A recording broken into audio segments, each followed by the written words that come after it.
Hi everyone, my name is Steph, this is the Novelty Corner and welcome to a Books Beside My Bed video. If you are new here, I film one of these every week where I wrap up the last 7 days worth of reading, and if you're very familiar with the series, welcome back. This is my reading week from the 24th until the 30th of January.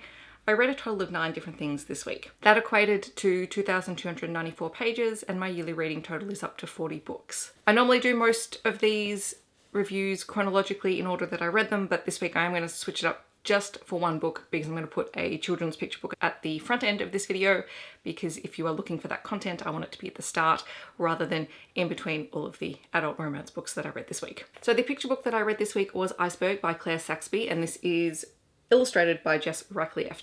This is a children's non-fiction picture book about Antarctica and the icebergs. I was sent this for review by Alan and Unwin, so thank you very much to them for sending it to me, and I gave it 5 out of 5 stars. I've recently become more aware of children's non-fiction books. I have previously really focused on fiction picture books and stories, but this one is absolutely gorgeous. I have an absolute fascination with Antarctica and I love any stories set there. I especially love fiction stories set there, but to read a non-fiction book was just wonderful. And this book is beautiful. It has gorgeous watercolor illustrations and the language inside it is just absolutely lyrical. It is so gorgeous. And I just found myself stopping as I was reading, just going back over phrases that Claire Saxby had written. And what this book really highlights is how Antarctica changes each and every day and how she uses language to just describe the landscape. So this was a gorgeous book. I have a review for it on my blog. I'm so glad that I got to read it and I can't wait to take it into school. I will read it with my foundation students, but I think that older students especially would benefit from this as a mentor text for descriptive language. It's just gorgeous. Okay, moving back into the novels that I read this week, I did finish out the Kate Daniels series. I read Magic Binds, which is book 9. This is the penultimate book in the series, and in this one, Roland, who is the big bad of the series, continues to test Kate's boundaries and to test her resolve by indirectly challenging her at every turn in order to see if he can provoke her into a war. This starts out when he kidnaps Simon, who has been a side character involved in the whole series. Simon is a demigod and so he has a huge amount of power, and Roland starts to bleed him dry of that power, and Kate needs to rescue him. Aside from that, we also get a few extra bits and pieces in this book that I just absolutely adore. First up, they ask Roman, who is a Russian priest of the Black God of Death, and they ask Roman to officiate their wedding. And I love Roman. Roman is just a firecracker of a character in the series. We also find out why Christopher is the way he is and who he might actually be, which was just absolutely delightful. And of course, we get a wedding at the end of this book, which has just been 9 books in the making. And then I read the final book in the Kate Daniels series, which is Magic Triumphs.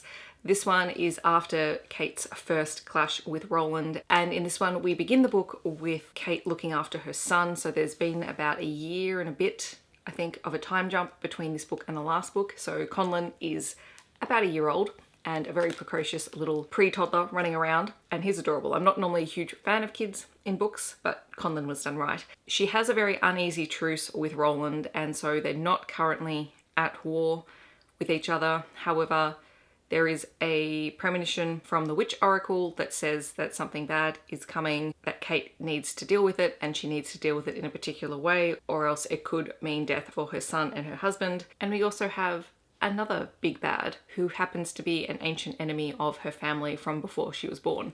So there's lots of things that happen in this book. My favourite of which is the actual acknowledgement of Christopher and Barabbas as a couple, and I adore those two. I would really, really, really like a book about those two because they're just my favourite. I love them to pieces. But this one is honestly action-packed from start to finish. The action kicks off straight away and just goes on for the whole book. You do not ever feel bored. I love this series to pieces. I'm so glad that I read the whole way through all of the books. And then I reread Blood Heir for the second time this month because of course I did. If you missed me talking about this early in the month, this is the spin-off series from the Kate Daniels books. This is the Aurelia Rider 1 book, or part of the Kate Daniels World series. This is Julie's book. Julie is Kate Daniels' adopted daughter. And at the end of Magic Triumphs, Julie left, and it has been 8 years since she's been back in Atlanta. And so she's returned, except this time she has a new face, a new name, and new magical abilities. And she's not allowed to let anyone she knew from her former life know who she is, because there is another witch oracle prophecy at play and she needs to protect Kate, and that means not letting anyone know who she is. She's there to fight the priests of Moloch, who are her big bad, and along the way she crosses paths with many of the side characters from the first series, which is utterly delightful. I am still entirely curious about what is going on with Christopher and Barabbas, and especially with Sophia. I would also really like Julie and Derek to have their HEA before the end of the series. And the other thing, while I was rereading this, Ascanio, he was just a teenager in the first series, and in this book his character has changed slightly. He's got a grudge against Derek, and I really am not sure what they're planning on doing with that, because I quite liked Ascanio as a character in the Kate Daniels books because I thought he was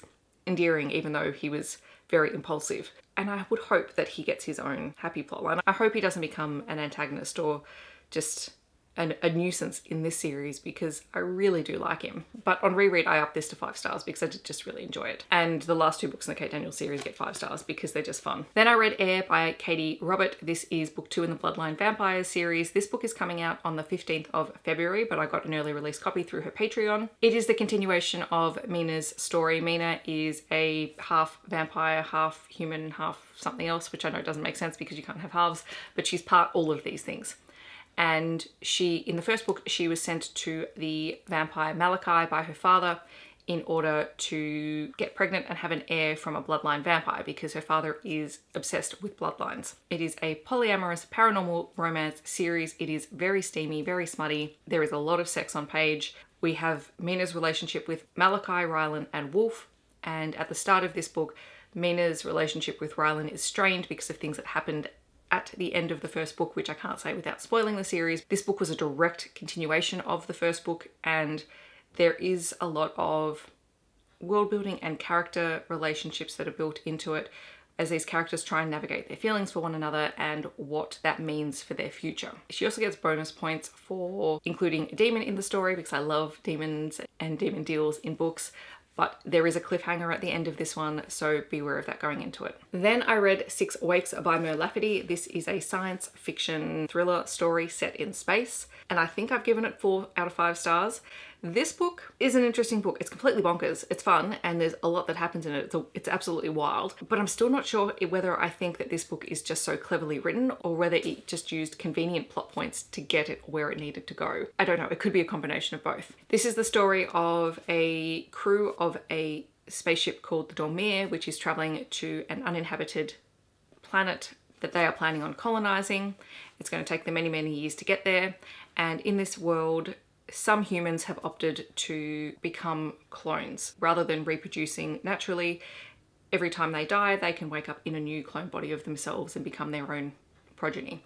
And each clone retains the memories of the previous iteration of itself. So this ship is crewed by 6 clones. They all wake up and discover that all 6 of them have been murdered or killed very recently, that the artificial gravity on the ship has been turned off, and that they don't have any memories of the last 25 years. So their previous clone bodies did not pass on those memories, which leaves them at a disadvantage because one of them has to be the killer, and they are stuck on a ship together, and the ship is carrying, I think, 2,500 other people, either in stasis or as digital copies of themselves. Not only that, the ship is off course, and the artificial intelligence that helps them steer the ship has also lost its memories. So everything's a giant mess. And they need to figure out who they can trust, who they can work with, but also what their past is and what their connection with each other is. And it's very twisty and very turny, and I liked that. But yeah, some points I felt were convenient because of the tropes employed by the book, but it was fun. I also read Katie Roberts' January Patreon short, so every month she puts out a poll on her Patreon and people get to vote for the couple or characters that they would like to see in a short story. This month it was a short story for Shane and Lily, who were the 2 characters in Your Dad Will Do, which is the first book in her Touch of Taboo series, and it was a brief scene that takes place before their wedding. Very short, very smutty, 8 to 10 pages long, I'm pretty sure. I also read Their Summer Intern by Jessa Kane. This book I gave 3 out of 5 stars. It's a novella and it is basically erotic romance. I think I picked this one up because of Faded Mates podcast on Jessa Kane, and there were just a couple of books that I thought, I'll give these a try. This is an MFM Menage story, and it is a stepbrother, stepsister story as well, which, to be honest, not really my things, but I thought I'd give it a shot anyway. Zoe's father and her stepmother have separated rather acrimoniously, but Zoe needs to earn some cash in order to be able to go traveling and to live her life. So she ends up applying for an intern position at her stepbrother's company, and when she gets there, they decide that they want to keep her, and they don't want her to be the intern because the intern position is someone testing adventure equipment, and they don't want her to be hurt, and yet she keeps doing it anyway. And also you have the evil stepmother trope who is trying to kill Zoe by making it look like an accident. That happens a couple of times in the story. It's short, it's very smutty, and again, I'm not entirely sure Jessa Kane is for me, but apparently I keep trying her books. I read Three Way Split by Elliot Winters. This is the first book in the Comes in Threes series. It is a MMF Menage story. I gave it 3.5 out of 5 stars. We follow Hannah Stewart, who is a bit of a commitment phobe. She likes sex, but she doesn't really do relationships, and yet she is deeply attracted to Mitchell Fredericks, who runs one of the local bars. And she's known him for a long time, and she flirts with him all the time. She runs a sex toy shop in this small town. Every year this town hosts a town festival, and people can rent stalls, and it's a way of gaining extra interest in businesses. However, because she runs an adult toy store, she is usually not welcome at this fair because it's family friendly.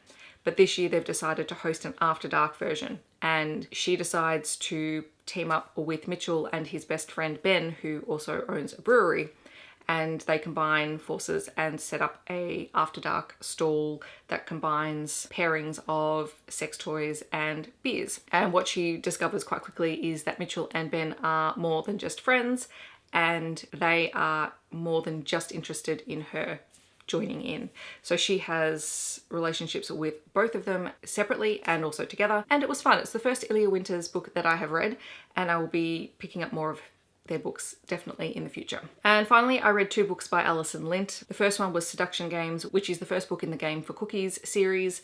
I gave this one 3.5 out of 5 stars. This is another MMF Menage story. And this one follows Andy, who's having a really terrible day. At the start of the book, she has failed to secure funding for her cookie business, and she also walks in on her boyfriend cheating on her. And the timing for it is not bad because she was planning on traveling to Las Vegas for a gaming convention to meet up with 2 guys that she has been gaming with online for years and has known for years. And so they end up road tripping together to Las Vegas. And Kane and Isaiah have been partners for years, and they've also been in love with Andy for the entire time that they've known her. And so this is their story. However, this one didn't sit as well with me as some of the other books that I've read that have been MMF Menage stories, mostly because despite the fact that they start having sex together, Kane starts encouraging Andy to go after a one-night stand at the convention. So she's very confused because she's getting very mixed signals, and